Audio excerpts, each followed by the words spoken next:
Hi, Elise Dewsberry here, back with another in my little mini-series on character. I want to talk today about something called fifth business.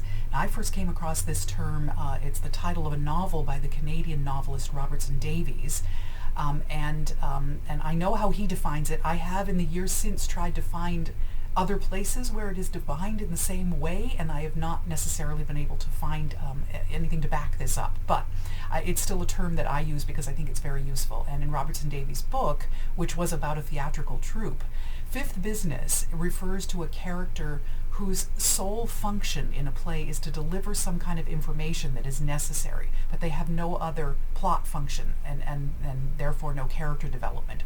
So this is, the person who shows up in the penultimate scene to deliver the letter that brings the news of the inheritance that saves the day for your lead character. That character has no reason to exist in your play except to deliver that letter. Now that's a very overt example of fifth business, which I still would strongly encourage you not to put in your play. But there are less overt examples of fifth business where if you take a look at the job that that a particular character has in the piece, and you realize, well, that person is really only there, I just need them in the story so that they can help this other thing be accomplished for another character.